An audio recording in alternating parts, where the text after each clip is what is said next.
What are your thoughts on like how the world has approached that over the past, say 40 years? Well, the whole reason I wrote the book in the first place is because I saw it, and it's, in my opinion, wrong. It takes the true purpose of comic book characters and comic book superheroes away, like removes it completely. Is the whole premise of what I wanted to do with the story, particularly with the character of Paragon, was that he is a modern young man. He's like 18, 19 years old, and he has this thing that happened to him, the specific trauma in his life, that he was saved by a man revered as the pinnacle of a person, both as a superhero and just as a human, lauded as the great icon. Like, he's referenced the greatest hero in the world in the story. And because of that, this young man walks into the situation of becoming a superhero thinking that he can eventually achieve that same goal of becoming that type of person, to the point where he's even wearing the guy's colors and general costume concept, and he even takes the dude's name. And it's all wound up in this, but through the course of the story he realizes that it's not as easy as he thought it was, and he goes through this incredible crucible of events that he's embroiled himself in by trying to go out there and do good in this other hero's name. And he realizes that there's a lot more work to it. And that's the whole point of the story itself, is that you have to work hard and sacrifice and go through things that you don't necessarily want to go through in order to achieve your goals, whether they be becoming a superhero or if they're just perfecting your craft, or making the money you want to make. Whatever it is that you have to do, it's not as easy as you think, and there's a certain amount of perseverance involved. And that was the thing that I pulled from the old Superman stuff. He always felt like an outsider and was always trying to help people. And even when he was doing everything quote unquote right in the Superman comics, he was still seeing what the people thought of him as Clark Kent, the reporter, and often struggled with that. So he could see it from the Superman perspective, but also from the human perspective. When you're trying to take the characters and when you're trying to make them feel like they're, I don't know, normal real world people, it's impossible to get past the fact that if nothing else and you're in that world, how are you going to function without being self-conscious of the fact that you're running around in spandex and wearing your underwear on the outside? These aren't normal people. They can't be normal people. You'd never get past that phase. Hey, I look like an idiot when I'm out in public.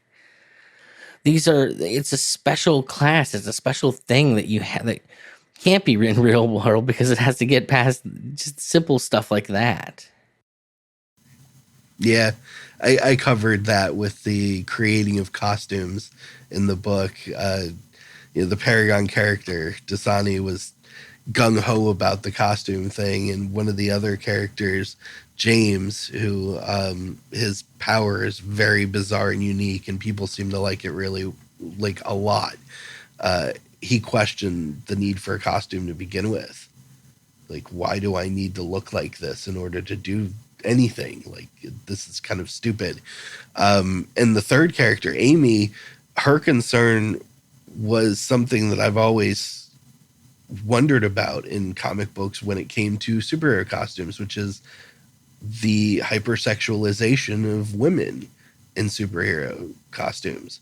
She didn't want to show any skin. She didn't want a tight bodysuit. She was concerned, self-conscious about how she would be perceived when they were trying to design it, and ultimately chose to wear a whole coat over top.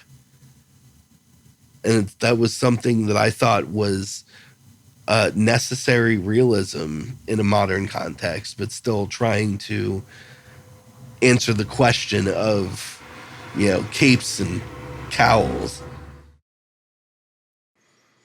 Well, it's certainly an interesting conversation. I don't feel like you've ever necessarily needed sex to sell characters, but I mean, be honest, they've been geared towards a certain demographic for a long time, so it's kind of going to necessarily become a shortcut. But I mean, when I think of like, classic Rogue, of the X-Men, like she's got the jacket on. It's not like she's not covered. You don't actually see skin. Yeah, you've got the form-fitting, body outfit.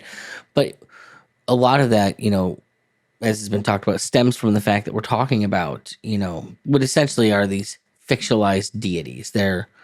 These are our gods. They're, the characters of Athens remade, So you kind of, the fact that they're perfect humans or perfect specimens is how you feed.